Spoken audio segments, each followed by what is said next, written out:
Assalamualaikum warahmatullahi wabarakatuh. Kembali lagi bersama saya, Diana Wahyu Puspitasari dari Universitas Pendidikan Indonesia, jurusan Pendidikan Ilmu Komputer, dengan NIM 2101251. Hari ini kita akan membahas bagaimana mengimplementasikan sebuah soal rekursif ke dalam sebuah bahasa program menggunakan aplikasi Dev C++ dengan bahasa programasi. Baik, pada modul yang sudah disediakan, kita diperintahkan untuk membuat sebuah prosedur atau fungsi rekursif untuk menyelesaikan aturan deret di mana deret dengan posisi genap adalah hasil pertambahan dua posisi genap di depannya. Misalnya, angka keempat adalah hasil pertambahan angka kedua dan angka ke-0, dan angka dengan posisi ganjil adalah hasil pertambahan dua angka dengan posisi ganjil di depannya. Misalnya, angka posisi 5 adalah hasil pertambahan dari angka posisi 1 dan ketiga. Angka ke-0 akan selalu berisi 0, angka ke-1 akan selalu berisi 1, angka kedua akan selalu berisi 2, dan angka ketiga berisi 3. Untuk lebih jelasnya, langsung saja kita lanjut pada program yang sudah saya buat. Oke, baik, kita masuk pada program rekursif yang sudah saya buat. Di sini kita akan membuat sebuah rekursif untuk menyelesaikan aturan deret dengan ketentuan yang sudah ditetapkan. Nah, bagaimana? Dari segi pendekatan pseudocode-nya, jadi gini, ketika kita mencari bilangan kelima, maka akan terjadi pertambahan dari bilangan pertama dengan bilangan ketiga. Maka bilangan kelima hasilnya adalah 5. Nah, untuk bilangan selanjutnya, karena bilangannya ganjil atau bilangan ke-6, maka akan terjadi pertambahan di bilangan genap, yaitu 2 dan 4. Sehingga hasilnya adalah 6. Begitu pula seterusnya sampai panjang array yang kita inginkan. Nah, langsung saja kita masuk pada program utamanya. Di sini saya mendeklarasikan variabel yaitu dengan menggunakan tipe data integer, yaitu size, dan juga saya mendeklarasikan array dengan pointer supaya array ini bisa mengakses data yang akan diinputkan nantinya. Lalu di sini saya membuat sebuah inputan di mana inputan ini berfungsi agar para user bisa memasukkan panjang array yang diinginkan dengan ketetapan yang sudah kita atur gitu, dengan menggunakan perintah scanf %d yang akan disimpan pada deklarasi variabel size. Lalu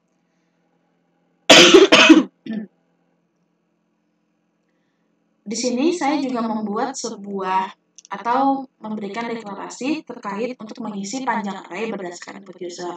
Di sini kita menggunakan array sama dengan integer dikali malloc, lalu size of integer dikali dengan size. Nah, fungsi malloc di sini supaya kondisi atau alamat dari panjang array itu akan sama dengan inputan yang yang diinputkan oleh user. Lalu di sini kita memanggil prosedur utamanya yaitu prosedur ganjil genap atau odd even. Nah, di sini odd even array size 0. Nah, langsung saja kita bahas prosedur yang sudah saya buat. Di sini saya menggunakan 3 parameter.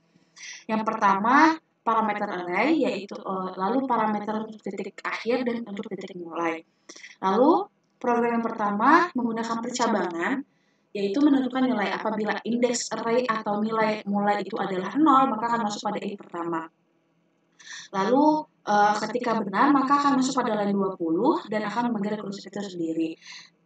Lalu kita juga membuat, karena di soal angka 0, 1, 2, dan 3 adalah ketetapan, maka kita harus membuat sebanyak 3 percabangan untuk penetapan nilai yang memang sudah kita sesuai dengan ketentuannya. Nah, bagaimana pembacaannya? Jadi gini, ketika int mulai akan selalu pada line 0, maka akan masuk pada line 18. Nah, karena memenuhi line 18, maka akan masuk pada line 20. Nah, di line 20 memenuhi karena nilai mulainya masih sama dengan 0. Maka akan memanggil rekursif dari prosedur itu sendiri, yaitu odd even array akhir dan mulai akan bertambah dengan 1. Maka di sini nilai mulai adalah 1, sehingga akan masuk lagi pada nilai atas. Nilai mulai adalah 1, lalu dilakukan kembali pembacaan.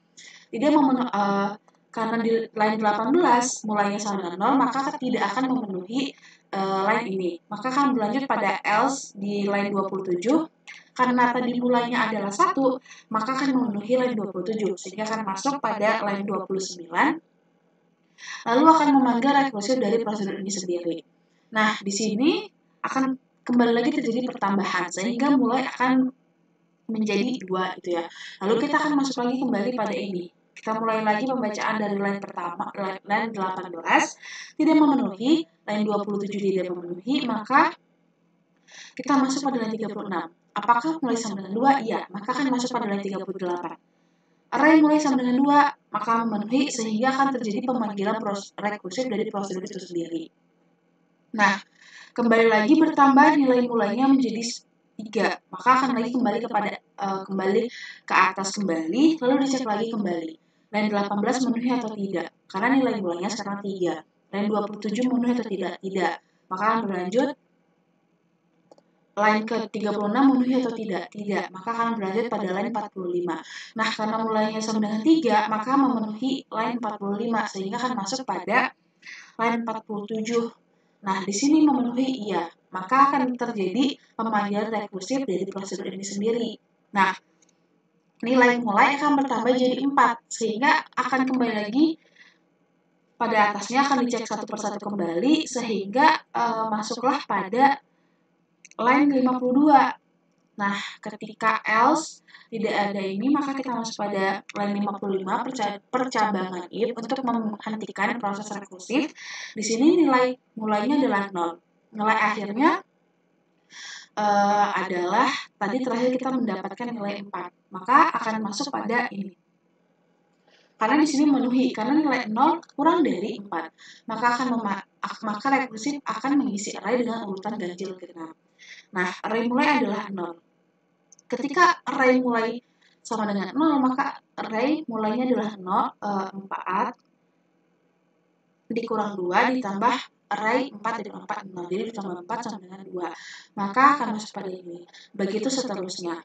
Lalu kita mencetak atau menampilkan nilai Fibonacci ganjil genap dengan menggunakan printf sebagai tanda atau keterangannya. Lalu kita menggunakan perulangan untuk menampilkan data isi array, di mana kita mendeklarasikan integer i, lalu kita menggunakan perulangan for, di mana i sama dengan 0, i kurang dari size, dan i increment.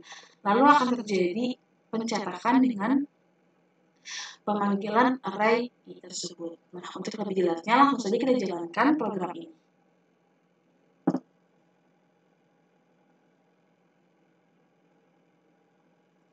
Nah, sudah muncul perintah untuk memasukkan ukuran panjang array, maka kita bisa memasukkan angka 15 misalnya.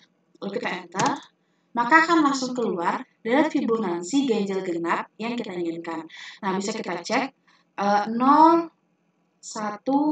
2, 3 sesuai dengan soal. Nah, untuk deret keempat, kita bisa melihat atau kita bisa memastikan ini adalah pertambahan dari dua angka ganjil karena ini indeksnya kelima. Maka pertambahannya adalah pertambahan di indeks pertama dengan indeks ketiga. Jadi 0 ditambah dengan 2, maka hasilnya adalah 2. Nah, untuk yang selanjutnya ini adalah indeks ke-6. Nah, ini adalah pertambahan dari dua angka genap di depannya. Berarti di indeks kedua dan indeks ke-4, yaitu 1 ditambah dengan 3, maka hasilnya ada 4. Nah, untuk deret selanjutnya akan sama. Dua angka genap di depannya, yaitu karena dua angka ganjil karena ini indeks ke-7. Berarti di indeks ke-3 dan ke-5 gitu ya. Jadi 2 tambah 2 sama dengan 4. Nah, begitu pula seterusnya sampai bilangan terakhir, yaitu ada pertambahan dua angka ganjil atau genap di depannya. Nah, mungkin sekian yang bisa saya sampaikan terkait materi rekursif. Kurang lebihnya saya mohon maaf. Assalamualaikum warahmatullahi wabarakatuh. Terima kasih.